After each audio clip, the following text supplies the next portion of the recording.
Hi. We got a flat tire. Can we come in? Can we use your phone so we can call the car company service? Are you alone?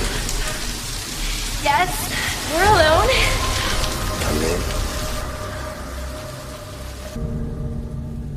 Video start करने से पहले आपको बता दूं कि ये movie 127 बंदूक तान कर निशाना लगाते हैं। तभी सीन चेंज हो जाता है और हम दो लड़कियों को देखते हैं, जिनमें से एक का नाम जेनी और दूसरे का नाम लिंडसे होता है। वो दोनों घूमने के लिए जर्मनी आए होते हैं। ये दोनों एक पार्टी में जाने वाले थे, इसीलिए लिंडसे फोन पर उस जगह का लोकेशन ले रही थी, क्योंकि वो दोनों यहाँ पर नई थी और उन दोनों को जर्मनी के बारे में कुछ भी पता नहीं था। फिर वो दोनों एक कार रेंट पर लेते हैं और पार्टी के लिए रात को निकल पड़ते हैं, जिसके बाद वो दोनों जंगल से गुजरते हुए काफी दूर आ जाते हैं और अपना देशों में बैंड है। लेकिन क्यों? आखिर ऐसी क्या वजह है जो इसे इतने देशों में बैंड कर दिया गया? चलिए जानते हैं।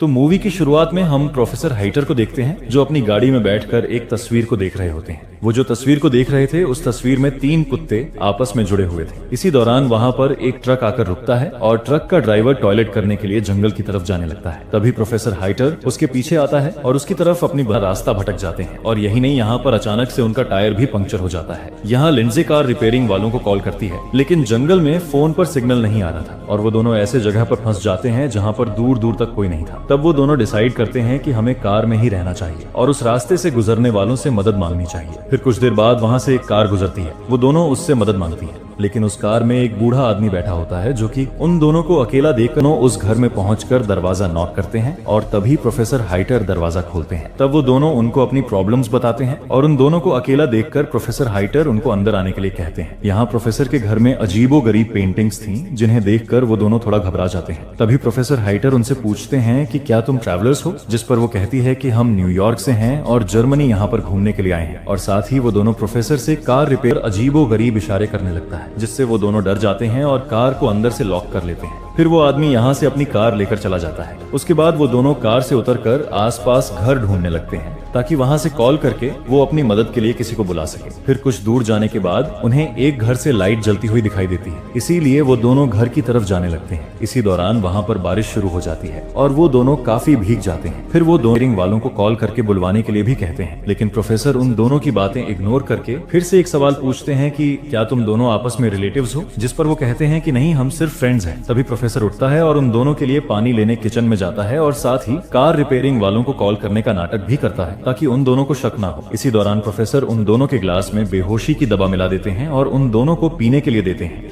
यहाँ लिंडसे पूरी पानी पी जा देते हैं। कुछ समय बाद जब जेनी और लिंडसे को होश आता है और वो दोनों खुद को प्रोफेसर के लैब में बंधा हुआ पाती है। यहाँ पर उन दोनों के अलावा एक आदमी भी बंधा हुआ होता है, जो उसी ट्रक का ड्राइवर था। फिर वहाँ पर प्रोफेसर हाइटर आते हैं और ट्रक ड्राइवर को कहते हैं कि तुम मैच नहीं हो, इसीलिए तुम्हारे मरने का टाइम आ गया है। जिसे कहकर वो एक पॉइजन वाला इंजेक्शन उसके शरीर में इंजेक्ट कर देते हैं और देखते ही देखते उसकी वहीं पर मौत हो जाती है। उसके बाद प्रोफेसर उसके डेड बॉडी को अपने गाती है, लेकिन जेनी से वो ग्लास नीचे गिर जाता है, जिसे देखकर प्रोफेसर उस पर चिल्लाने लगते हैं और पानी को साफ करने के लिए टॉवल लेने बेसमेंट में जाते हैं। बेसमेंट में जाकर वो एक इंजेक्शन को भरने लगते हैं। दूसरी तरफ लिंडसे धीरे धीरे करके बेहोश होने लगती है, क्योंकि दवाई अपना असर दिखा रहा था। तभी जेनी फिर से प्रोफेसर को कॉल करने के लिए कहती है, लेकिन प्रोफेसर उसको इनकार कर देते हैं और फौरन वही इंजेक्शन जेनी के गर्दन में लगाकर उसको भी बेहोश कर गार्डन में दफना देते हैं। जिसके बाद हम देखते हैं कि प्रोफेसर एक और आदमी को बेहोश करके अपने लैब में लाता है और उन दोनों के बगल के बेड में लेटा देते हैं। कुछ देर बाद प्रोफेसर हाइटर एक कोट पहनकर उन तीनों के सामने आते हैं और खुद को इंट्रोड्यूस करते हुए बताते हैं कि वो प्रोफेसर हाइटर है, जो एक सर्जन डॉक्टर था और उसका एक अजीबोगरीब प्रोफेशन था कि जानदार चीजों को आपस में जोड़ना। और हाल ही में उसने 3 कुत्तों को ऑपरेशन के जरिए एक दूसरे के पीछे जोड़ दिया था और अब वो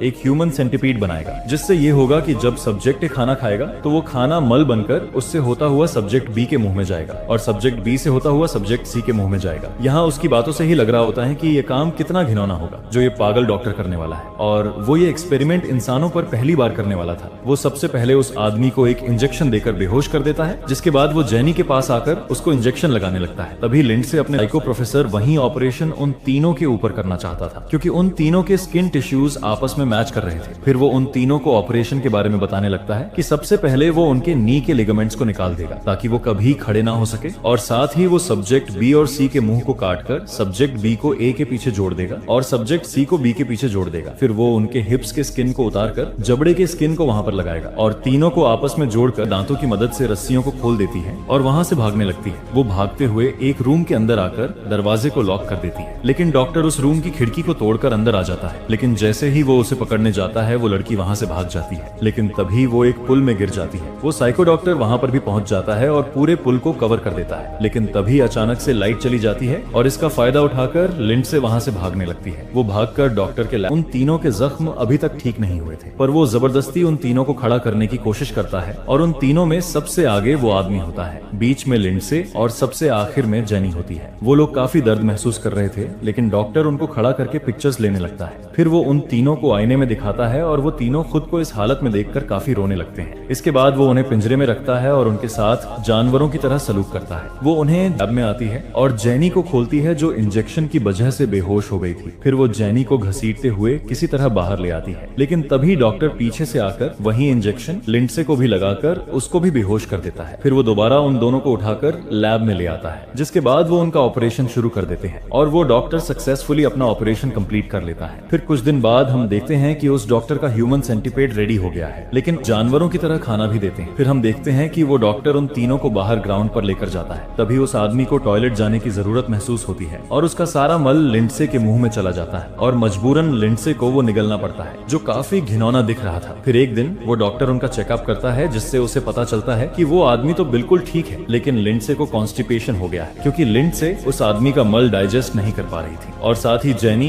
फिर डॉक्टर पुलिस वालों के लिए पानी लाने किचन में जाता है और वो पानी में ड्रग्स मिलाकर उन्हें पीने के लिए दे देता है। तब पुलिस वाला उसे बताता है कि किसी ने तुम्हारे घर से उन गायब लड़कियों की आवाजें सुनी। ये सुनकर वो जोर से चिल्लाने लगता है और उनको पानी पीने के लिए कहता है, जिस पर वो ग्लास को फेंक देते हैं। अब वो फिर से टॉवल का बहाना बनाकर बेसमेंट में जाता है और वही बेहोशी वाला इंजेक्शन लाता है ताकि वो उन लोगों को बेहोश कर सके, लेकिन इस बार वो उन पुलिस वालों के सामने फंस जाता है। तब इसने कुछ नहीं खाया था, इसीलिए वो कमजोर होती जा रही थी और ऐसा लग रहा था कि वो मर जाएगी। तब डॉक्टर जेनी की जगह चेंज करने का सोच ही रहा था कि तभी दरवाजे पर कोई नॉक करता है और वहाँ पर पुलिस ऑफिसर्स होते हैं। पुलिस वाले वहाँ पर जेनी और लिंडसे को ढूंढने के लिए आए थे, जो कि काफी दिनों से गायब थी, क्योंकि उनकी कार डॉक्टर के घर से कुछ ही दूर में थी। तब डॉक्टर उनको बताता है कि मैं एक डॉक्टर हूँ और मैं अपने काम में इतना बिजी रहता हूँ कि मुझे बाहर जाने का टाइम भी नहीं मिलता। मुझे उन लड़कियों के बारे में भी कुछ नहीं पता। डॉक्टर अपनी सफाई में बताता है कि आप लोग बिना वारंट के किसी पर इल्जाम नहीं लगा सकते, इसीलिए वो लोग अपना वारंट लेने के लिए चले जाते हैं। जिसके बाद वो डॉक्टर तुरंत अपने लैब में आता है, लेकिन उसे उसका ह्यूमन सेंटीपीड दिखाई नहीं देता। तभी अचानक वो आदमी एक चाकू से उस पर हमला कर देता है, जिससे वो नीचे गिरकर बेहोश हो जाता है। फिर वो तीनों सीढ़ियों से ऊपर जाने की कोशिश करते हैं और किसी तरह ऊपर आ जाते हैं। तभी वो डॉक्टर होश में आकर उन लोगों का पीछा करने लगता है। फिर वो आदमी खिड़की का शीशा तोड़ने लगता है और तब तक डॉक्टर भी वहां आ जाता है। तभी वो आदमी टूटे हुए कांच से अपना गला काट देता है, जिससे उसकी मौत हो जाती है। इसी दौरान वो पुलिस वाले फिर से वहां पर पहुंच जाते हैं, लेकिन उन्हें कोई नजर नहीं आता। इसीलिए वो अंदर आ जाते हैं और अलग अलग जाकर घर की तलाशी लेने लगते हैं। तभी उनमें से एक ऑफिसर को वो तीनों मिल जाते हैं। इसी दौरान गोली की आवाज सुनकर वो अपने साथी को ढूंढने के लिए भागता है। तब वो देखता है कि उसका साथी मर चुका है और उसे मरने वाला कोई और नहीं, वो डॉक्टर ही है। तभी वो डॉक्टर उस बंदूक से दूसरे पुलिस वाले को भी शूट कर देता है, जिसके बदले में वो पुलिस ऑफिसर उसे भी शूट कर देता है, जिससे वो दोनों ही मर जाते हैं। और यहाँ पर उन तीनों के अलावा यहाँ कोई नहीं बचता। और इसी के साथ ये मूवी यहीं पर खत्म हो जाती है। तो दोस्तों, कैसी लगी आपको ये कहानी? उम्मीद करूंगा कि आपको ये कहानी पसंद आई हो। मिलते हैं एक और रोमांचक कहानी के साथ।